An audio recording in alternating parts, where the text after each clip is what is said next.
Very quick stream. Breaking down Eubank Jr. versus uh, Benn. But I'm busy doing a whole bunch of other things. So first of all praise be to the Most High God. The Most High God comes first. See if I can get out of the glare here. There you go. Boom. Okay. And we're going to just commence the stream and get into it. Put this back here because I'm busy making drinks. So we try to do what we can. The stream's going to be a little crazy. I can see already it's strobing instead of really flowing like it should. But we are making drinks. I'm going to talk about this fight. All right. I saw it. I didn't see it live. I saw it, or a replay of it. And I want to talk a little bit about the fight because I thought it was a decent scrap, man. It was a decent scrap. And I know you guys haven't seen WattUNeed in a minute, but I'm around. I'm still following boxing. It's just that I have X, Y, and Z things to do with myself, so I'm very busy. And if this is not bringing in revenue like I wanted to, I have to bring in revenue otherwise. So you guys have to understand that. This stream, by the way, is brought to you by LIVE Products. LIVE, Live Now, We're Live Now. If you live in the Trinidad and Tobago area, we got these bad boys for you. Okay, this is sorrow. You know, I also, these are the drinks. I'm just going to share some of them with you so you can see what kind of drinks I have. This here is Morby. It's frozen. Yeah, so I guess my signal is coming on and off. And this here is orange juice. I don't know if you guys can see this stream very well. If you can see it well, give me a feedback, right? Orange juice.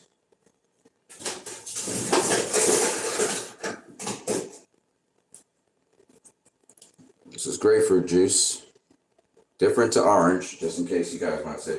Orange juice, how's it different? How's it? On this video, it doesn't look that well, but this is orange juice, and this is grapefruit juice. You can't tell the difference, but I can tell the difference. The lighting here is just crappy, so I don't know why the lighting's so crappy out here, but it is what it is, right?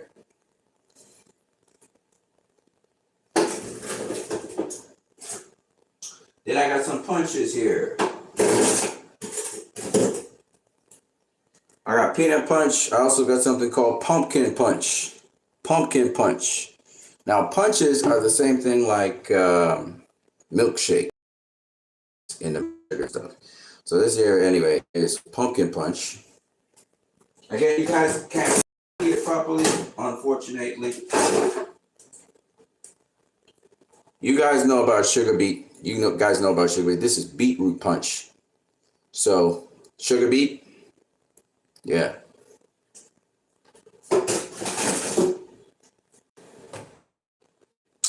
Yeah, making these fruit drinks. The signal's coming and going, so you got to excuse that. So it's pretty late in the night. I can't actually make more punch right now because if I turn on the machine, I'll wake up everybody. It's like midnight right now. But I'm still working, so I got my Morby there boiling over there on the stove, and I got this stuff I'm doing right now. But suffice it to say that we're going to talk a little bit of boxing. So while I'm busy doing this, we'll talk some boxing. How's that? And you guys can feedback on that fight. Eubank versus Benn. Yeah, Eubank Jr. versus Benn. We're going to talk a little bit about it. Eubank Jr. basically went into that fight almost a dead man, right? He lost a lot of weight. He was weight drained going into that fight, so he wouldn't have the kind of pop and power. He would also not have the kind of stamina going into that fight. I think what was the weight? It was a catch weight of 150. What it was? It 156. So the advantage would have gone to Benn in terms of being the smaller fighter coming up. He would be the fresher of the two. So I was listening to Dante's Boxing Nation, and Dante was saying that he felt like Benn would knock out Eubank Jr. Now, I'm not sure if Dante really follows Eubank Jr., but if anybody follows Eubank Jr., You know that he was coached by Roy Jones Jr., by Floyd Mayweather Sr., by some very competent trainers in his career. And I think a lot of people underestimate his boxing IQ, and they also underestimate how strategic Chris Eubank Jr. is.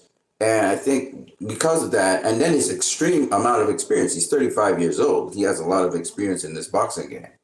And while he has not won one of the 4 major belts in boxing, he only has the IBO titleist. He did win the IBO title against James DeGale.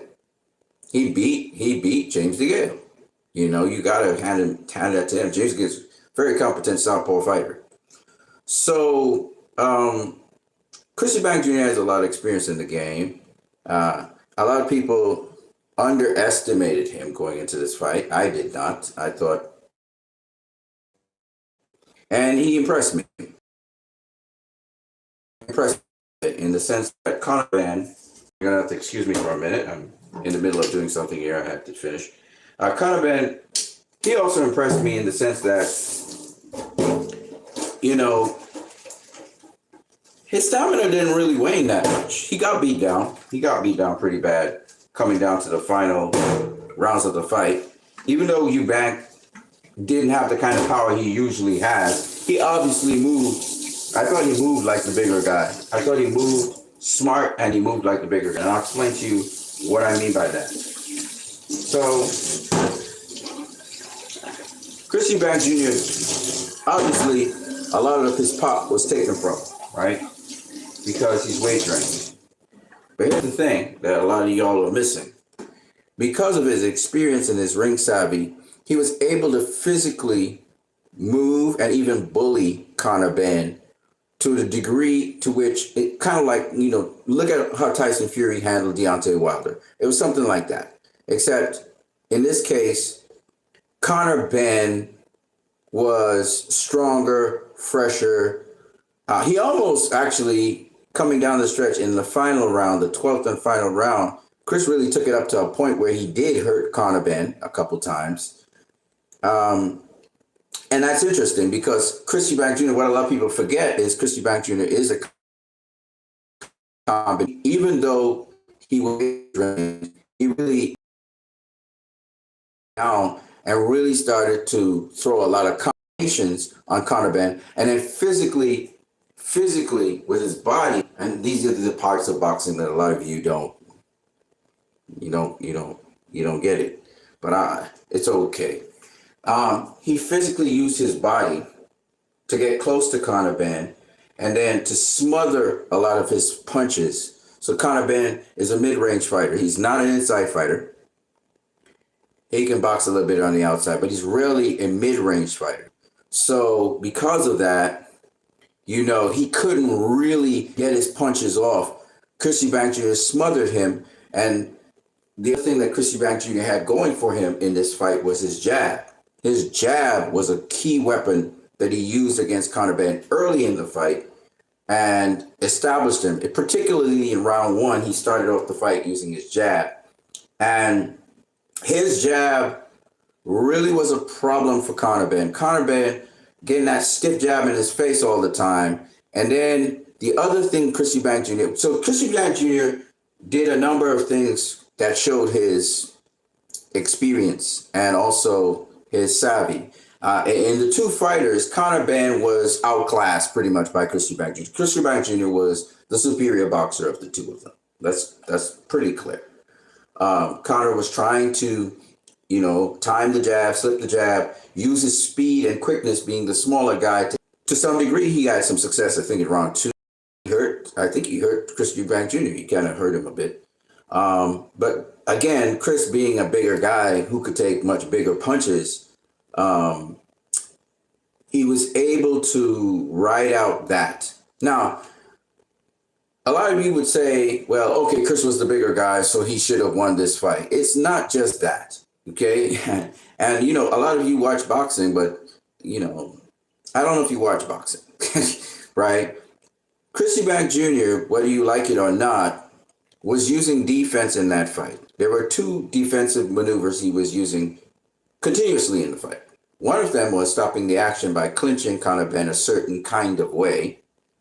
orienting Conor Benn's body so Conor Benn couldn't throw anything, while Chris could still throw those short shots to the head and also the short shots to the body. He would dig real short, quick shots to Conor's head and body. The referee did warn him a couple of times because Conor would turn his head this way and he'd get hit in the back of the head. But nonetheless, Chris was smart enough to know that if I throw my jab, I'm southpaw, so I'm gonna lie. But if I throw my jab out here, okay, I throw my jab out there to you, then I can now operate by not trying to trade with you at mid-range because that's your place. But I can collapse and slide right into you, and then I can bully you on the inside using my shoulders and using my body to dig to the body, come up top to the head, and just overwhelm you with activity, which is what he did down the stretch. Another thing that he did with Conor Benn was he was always psychologically trying to get in his head and get him to want to be anxious to come in, because Chris Eubank Jr. had a really nice game plan in that I'm not going to waste my energy chasing you down early in the fight. I know you have power and all of that stuff. I want you to come to me. When you make a fighter come to you, you don't have to exert as much energy on that fighter as when you have to go find that fighter, right? So he already is weight drained. He's already compromised. The last thing he wants to be doing is chasing down Conor Benn all around the ring, especially early in the fight when Conor Benn has his maximal power, right? So Chris Eubank Jr. did a smart thing in letting Conor Benn come to him, and then he'd be counterpunching. Now, that was in the earlies, dictating the distance with his jab. Conor Benn got smart to it. He started to find Chris Eubank's rhythm, and he caught him with something wild in the second round. He caught him, I think, with a looping right hand. Chris did kind of right it, but nonetheless, he got caught with a left hook as well in the second round that pretty much stunned Chris Eubank Jr. And the second, the third, the fourth rounds, I thought Conor Benn did very well in those rounds, and the commentator said as much. Chris stopped using his jab as much because, I'm sorry about that. He was trying to do the maneuvers and get past the jab, like I said before, and then use his quickness to close the distance. He wasn't trying to methodically work his way in. He was more trying to sort of strike, kind of move with his quickness inside instead of the usual, he didn't try to double jab or anything. He had a pretty good jab himself. But of course, being the shorter fighter and not as long as Chris, it was harder you had to either double or triple that jab. The other thing that Chris did, which was very interesting, okay, I apologize for that. As the fight he realized Conor Benn's in deeper waters, he started to be more aggressive. So he started off with his jab. Conor was respectful of Chris's jab early in the fight. Chris was losing power and steam. He wasn't using his right hand that much because obviously his major weapon, he didn't want to show his major hand that he didn't have all that much power in his right hand. So you would see him just kind of tap Conor Benn's face. He wouldn't put all his weight into his shot. Even sometimes the jabs were pouring, right? He would just kind of touch him. But the idea is when you touch a guy, you're keeping him still at a distance. You're telling him I'm within reach. There was a lot of subtle things that Chris was doing in there that I was really impressed with. He showed he was levels above Conor Benn in terms of what he was doing in there. And inexperienced guy like Conor Benn, I don't think he's ready for Chris in any way, shape, or form. If this was to run back again, Chris would win it again because Chris has too much up his sleeve that he knows in boxing. He knows how to razzle dazzle. So you'll throw a whole bunch of punches as well. At Conor Benn, you throw a combination of punches, all of them soft punches, and then maybe you will sneak in a hard punch to the body. You dig to Conor's body. And these are all the little things, where you change the speed of your shots, you change the intensity of your shots. All of these little tricks he was doing with Conor Benn.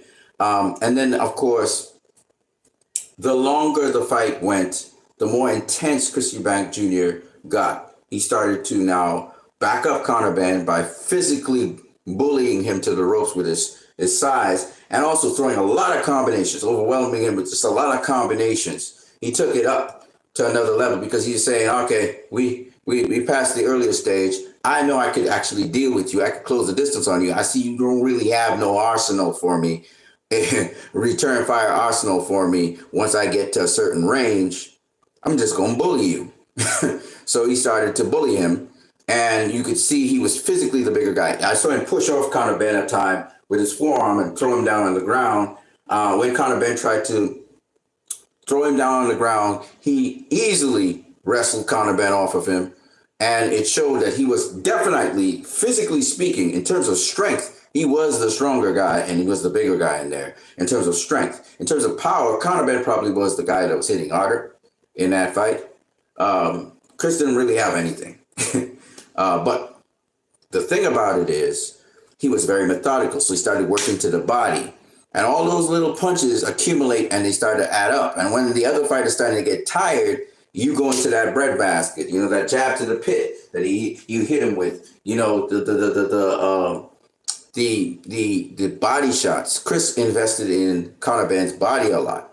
So there was all these subtle little things he's doing in there that a lot of people do not understand in boxing. And there's nuances. It was because of experience. He had a lot of experience in the sport of boxing. He was trained by very good trainers. Conor Benn was more looking for that good shot because he couldn't close the distance like he wanted to. And then when he got in range, it was like for a blink of a moment because either Chris Eubank Jr. would close the distance and tie him up if he got hurt, or what he would do is start working.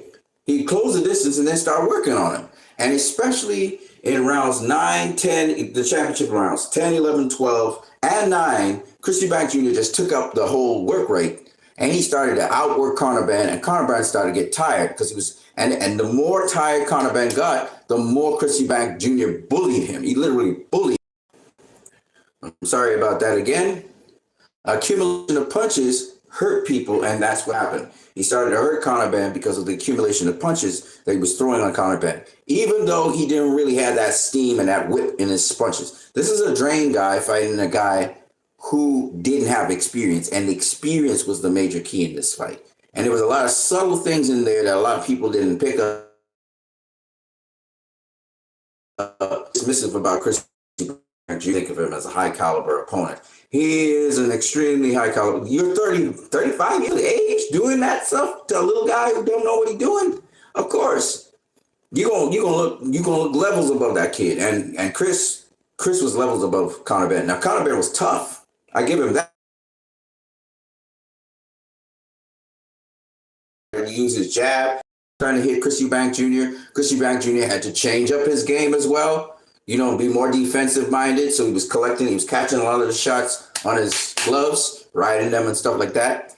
So there was, don't get me wrong, Conor Benn did, I think, extremely well for somebody who jumped up 2 weight classes to fight a guy, you know, at a catch weight of a weight class.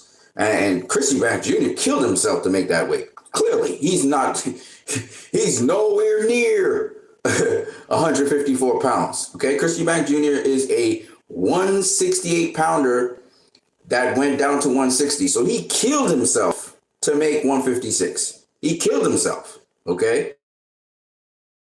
Dead man walking, but because of his experience, and also he has a lot of grit too. He bit down and he just started to overwhelm Conor Benn with punches.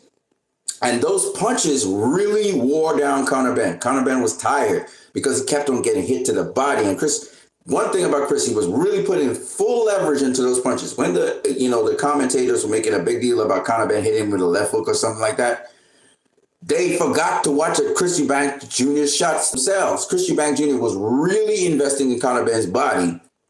And that accumulation of punishment is what allowed him in the 12th and final round to really ring his bell. He started to hit that boy with some left hooks. That boy got hit with some flush left hooks, okay? And he was looking up in the air at the stars, okay? Because he was getting bullied. He was getting bullied by a weight-trained guy. He was getting bullied. Chris was bullying him. right? You knew that Chris was the bigger, stronger guy. Remind me of Tyson Fury. Chris was sloppy with the shots sometimes. He was tired, obviously. And that was incredible from Chris Eubank Jr. because he was pretty much a dead man walking. You got a dead man. Conor Benn was fighting a dead man. Like, when Manny Pacquiao fought Oscar De La Hoya, of course, a different kind of fight, but nonetheless. Pacquiao was fighting a dead man as well. The difference is Oscar De La Hoya had no answer for Manny Pacquiao's speed and quickness. Conor Benn is nowhere on the level of Manny Pacquiao, so I'm not trying to say that he was on the level, nowhere on the level of Manny Pacquiao. But Chris was able to handle him because Chris could close the distance on him. Even though Conor Benn was the quicker guy, the more explosive guy, because, again, Manny Pacquiao is the same thing. Pacquiao's not an inside fighter. He's not known for inside fighting. But Manny Pacquiao, as mid-range as he's much more, much quicker. Okay? So he's not really.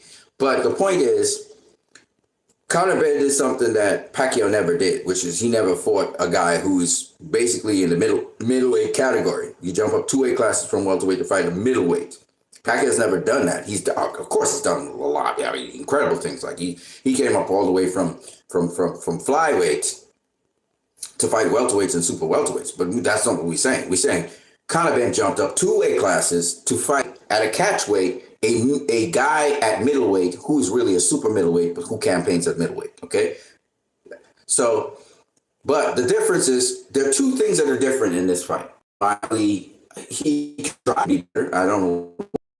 But why he wasn't able, the fight was pretty close going into, I think, the 8th round. But Chris, I'm sorry about that. Again, my apologies.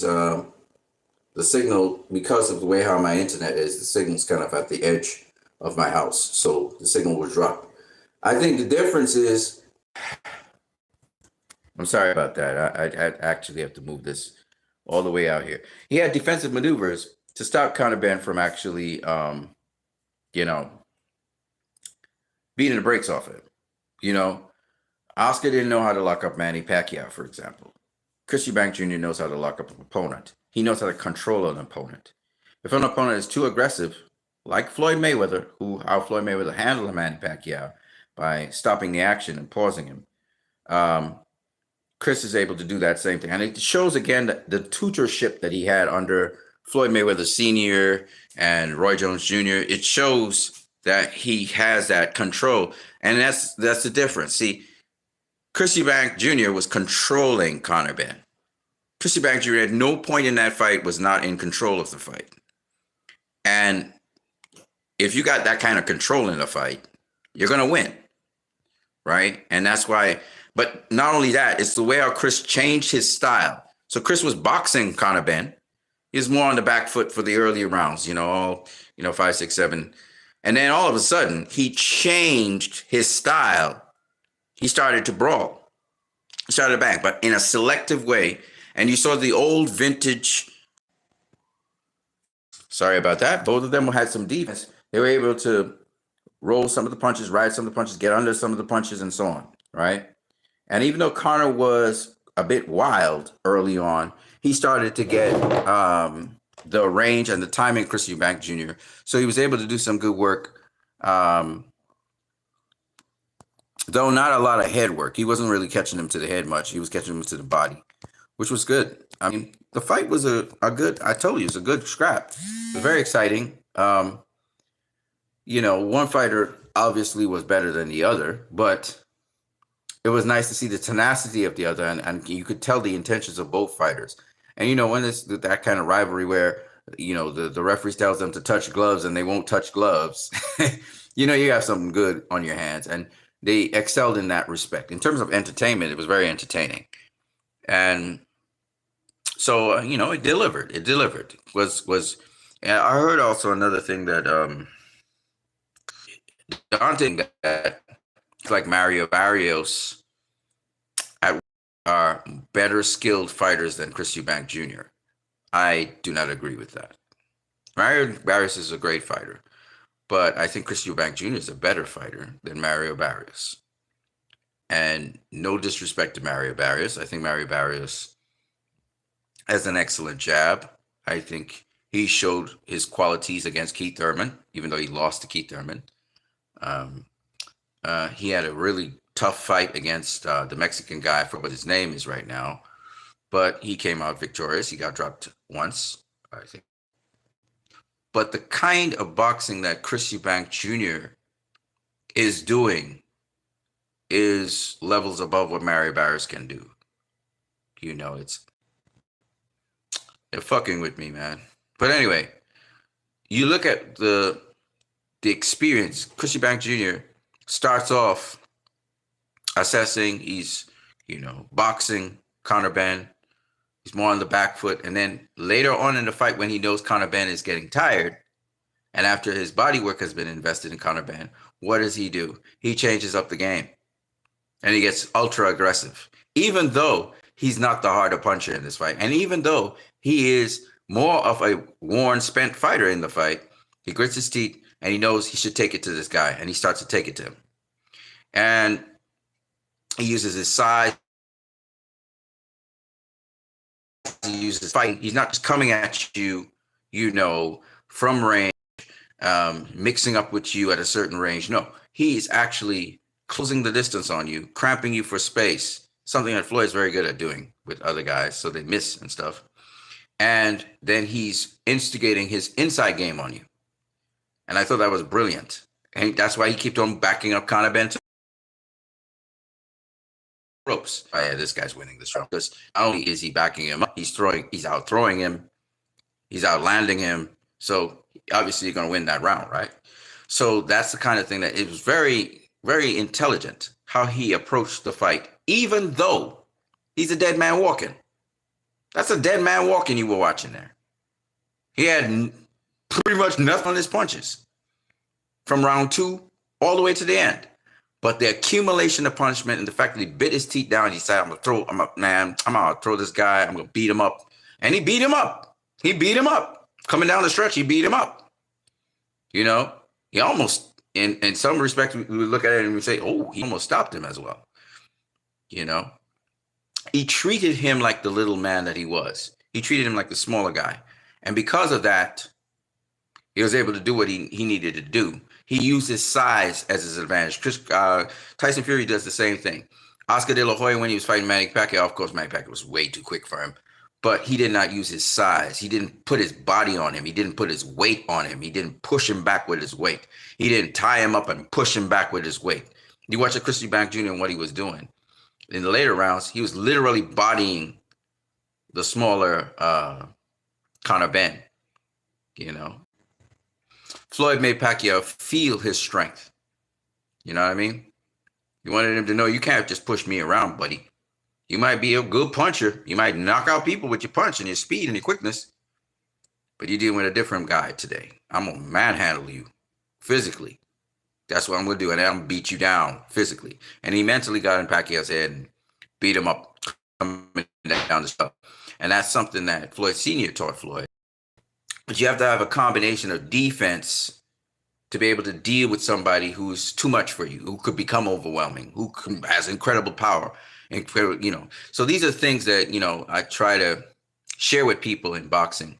Yeah, I know some of you can't smash the like button. I know it's some weird thing on YouTube where you can, I see all the love, the love hearts that are going up and down the screen. But in terms of like hitting the like button, I don't even know where it is. So I see another one right there. So shout out to all of you guys out there watching it, you boxing heads out there. But yeah, that fight was interesting. It was very interesting. I got to give it to Conor Benn, undefeated fighter, tenacity. He also played a little bit of chess in there, changed it up. So Chris had to change it up as well. And I'll tell you what he did. That was really interesting. Now, they wanted Conor Benn to throw the left hook behind his right hand. You know why he didn't throw his left hook up behind his right hand? Because Chris Eubank Jr. was catching him with his left hook, and he didn't want to get caught. And then Chris Eubank Jr. also, when you close in the distance, he would throw that check hook. He would throw that check hook. You ain't going to close the distance on me just like that. I'm going to catch you with a check hook. You were running the check hook. So he didn't want to do that. So what he was doing, he started to double feint. It's something that I didn't see the commenters actually picking up. He was double feinting because he's so quick. He can feint as if he was going, and he throw the left hook behind that. So he was able to close the distance on Chris and catch him with something. And he started to be less wild, more methodical, and how he was doing things. His jab also. So sometimes he'd feint as if he's coming in, and then he would throw the jab. But he has to come in with the jab to cut the distance. So he's going on. He's got a lot of experience. He's got to learn a lot, you know. But he threw it down as best as he could. He mixed it up as best as he could. He had the power advantage in this fight. But he didn't have the physical strength advantage. Chris was more determined. Mentally, he was in a different place to Conor Benn. Conor Benn was very confident, but he didn't realize he was spent at the end of the 11th round. He was tired, and he sucked it up, and he came out, and he just kept throwing in the 12th. And I was like, wow, this guy is a beast. Mentally, he's gone to another place. Because if he had let the foot off the gas, Conor Benn would have beaten his ass. He would have beaten him up. And he did not let the foot off the gas. So I thought that was very interesting in Chris Eubank Jr. Great drain guy, pushing it. He was pushing himself to the limit. And he said it at the end of the fight that he was pushing himself. And it literally showed, man. It showed. So shout out to Chris Eubank Jr. I don't think he should go back down to that weight, though. I don't think so. That's kind of like takes a lot out of you.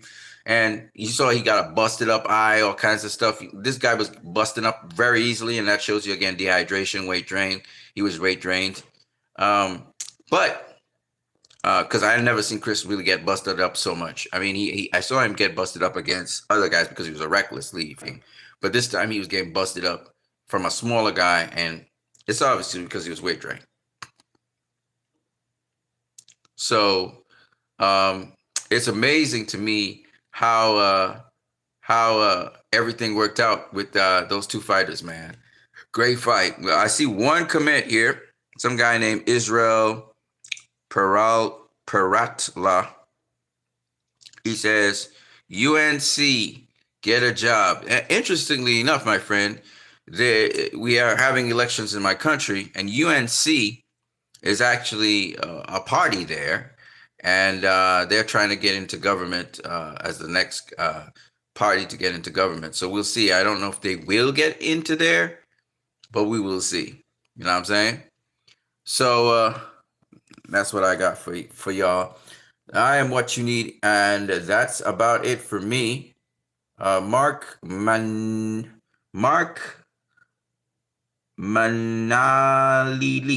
Mark Manalili. Do you want to see the rematch? I'm not really. It'll be exciting, but Chris will probably beat him.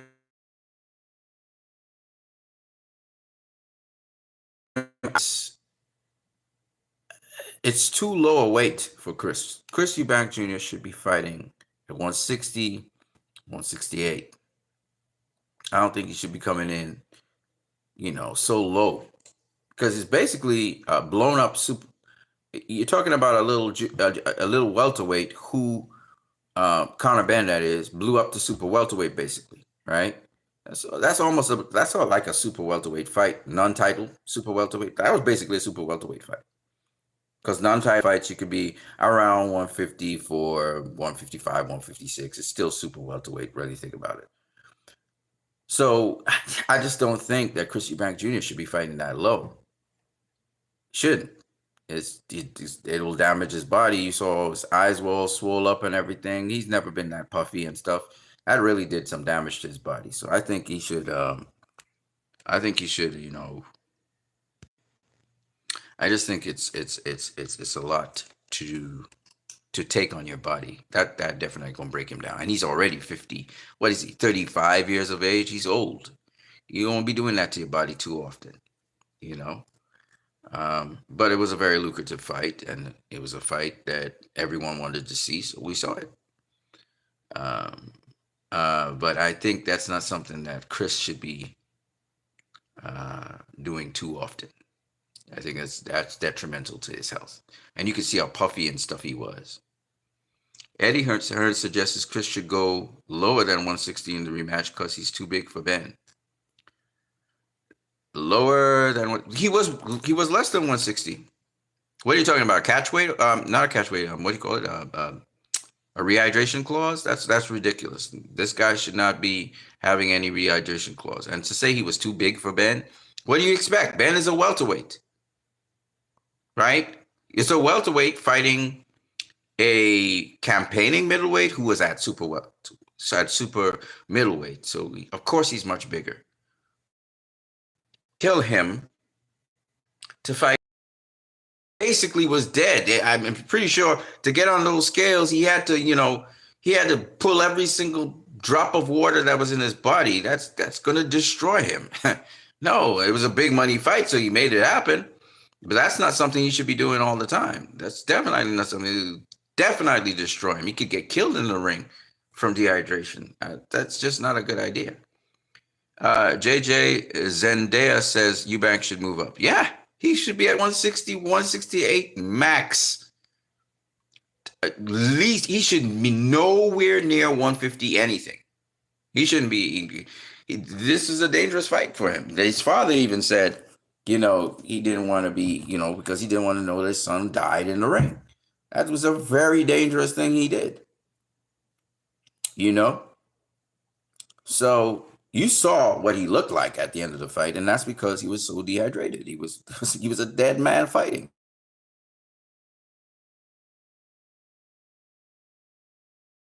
For him, he shouldn't be fighting anything like that. I don't think that's good for twice.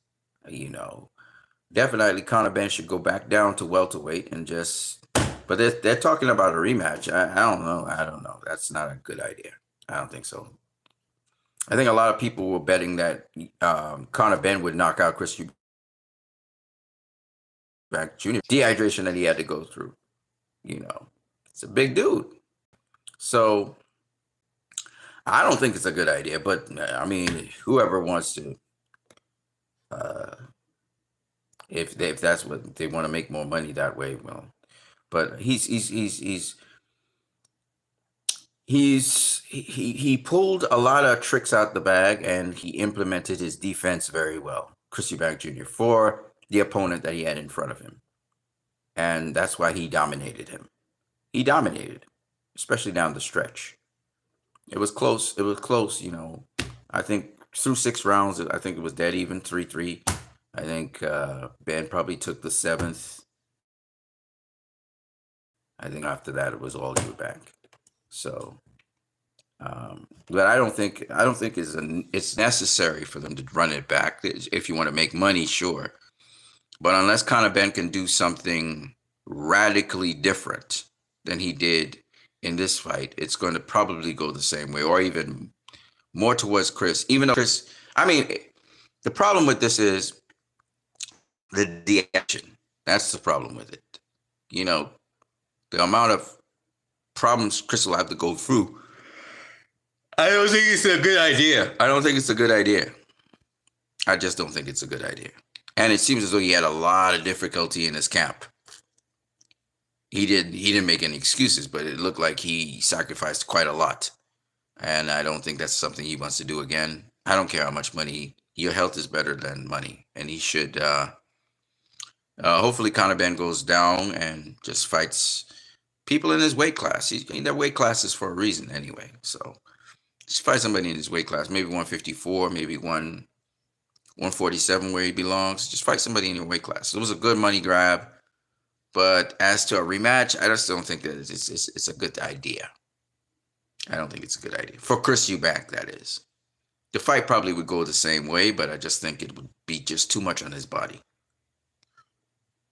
I don't think that's a good idea. But that's me. That's not Chris Eubank. So whatever he decides to do, it's on him. You know what I'm saying? Yeah, anybody else wants to say anything? Feel free to talk. That's why I'm here. You're not going to see me. That's always a good thing.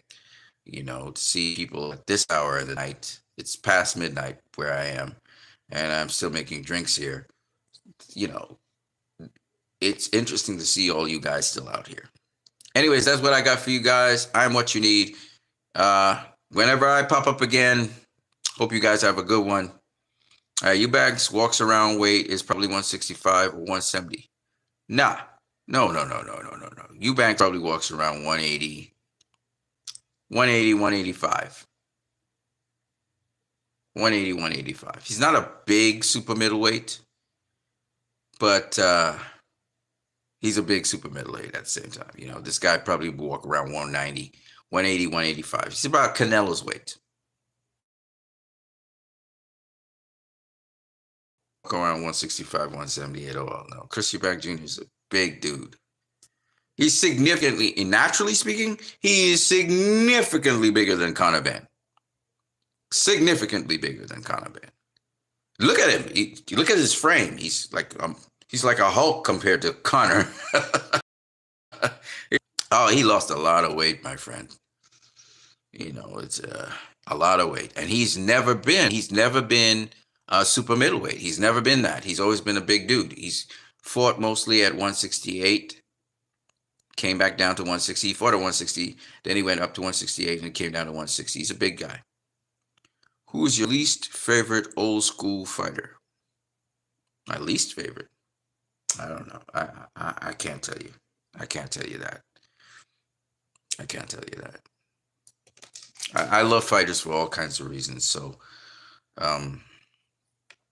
you know, old school fighters, generally speaking, I love most of them, if not all of them. And there's always something you can learn from them. So I wouldn't hate on anybody. No one at all. They're all outstanding in their own ways. You know, that's the beauty of boxing. There's so many different styles to it. And someone who could perfect a style that's effective against several other styles, you know, so that they win world championships and stuff. I can't knock those people. You know, there's a lot of old school fighters out there, and all of them can teach you something that, and that's the thing about boxing. You know, sometimes you can learn something from a pretty obscure boxer out there that probably wasn't even a world champion, was just good at what they did. For instance, Emmanuel Burton, you know, never was a world champion, you know, sort of never got certain nods in certain fights he probably should have won. But at the same time, you know, he had this style and he had this particular way how he could ride punches and roll punches that was really, really good. And if you were to study that aspect of him and how he come back with the offense off the defense, it would really help your boxing. It will help you improve your boxing. So, you know, there's always something you can learn from a fighter, even if he's not, you know, he never was one of the, you know, all-time greats or whatever. So I wouldn't, because I'm not just going in there watching guys to hate on them. I'm going in there to learn something. And that's why you can learn from almost anybody in boxing, you know. And again, because there are so many different ways people fight, it brings a lot of variety. Is JJ Zendejas or Dendejas says, hit the like button, everyone. Oh, that's kind of cool, man. Yeah, so I'm gonna catch you guys later. I am What You Need. This is the boxing channel, but sometimes you'll see Christ I Am Disciple on here talking about, you know, certain entertainments, certain things in entertainment. But as of late, I've been talking some geopolitical, so you can check out that as well. Usually I'm doing a channel, but sometimes I have to do it here. So that's all I got for you guys for now. I am What You Need. God bless you guys. Have a good night. Peace.